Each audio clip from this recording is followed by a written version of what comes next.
Hey, it's Randy Lewis with 10X Homes, and today I'm going to answer a question that's coming up quite a bit right now is, what's the best way to sell a home in a competitive market?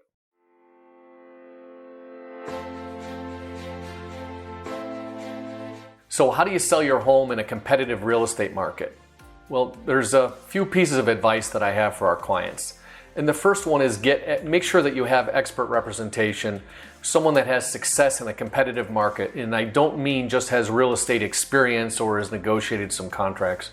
I mean real experience, someone that has a proven, repeatable plan, something with marketing, negotiation, and managing the process from start to finish. And that includes accountability to you and the transaction. The next piece of advice I have is it needs to start with positioning, with a marketing plan. Someone that they need to be able to handle a multiple offer situation, and that begins with whether it's a cash offer or a finance offer. If it's cash, proof of funds, and this is not just a letter from their uncle or Mickey Mouse saying they have the money, it's from a financial institution.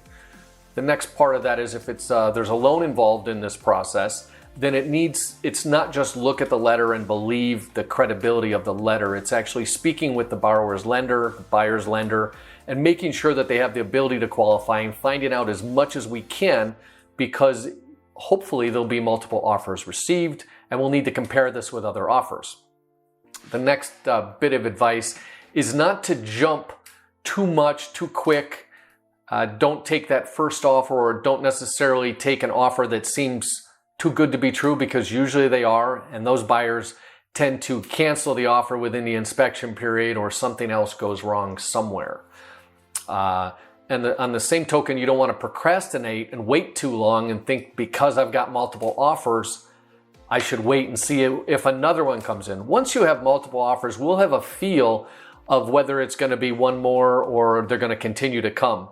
And at that point, if they're all financing, you're going to be usually held by what someone's willing to pay and value, and we want to be careful that they don't try to hold out on the appraisal contingency. Another important factor when we're selling a house in a competitive market is where you're going, and this is something that you'll want to discuss with your agent up front is what is your plan to move? Do you have to have a simultaneous closing where you're closing on the second house at the same day? If that's the case, there are certain provisions that need to be made so that you're doing everything possible so that you don't have to stay in a hotel that night. There's times when we've been able to negotiate staying in the house 2 days after close. It's not something that happens all the time, but it has been done.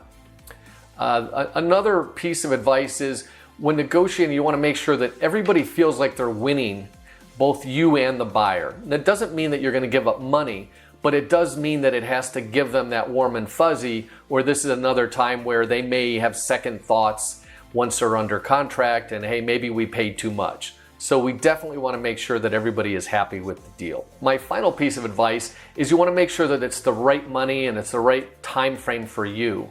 And again, these things should be outlined out front with your expert agent so that there's no surprises when these contracts come in. You want to have a plan for all of that. And that really wraps it up. And if there's anything else, any questions you or someone that you know has about real estate, please feel free to reach out to me and my team, and we'll be happy to follow up. Thank you for watching, and have a great day.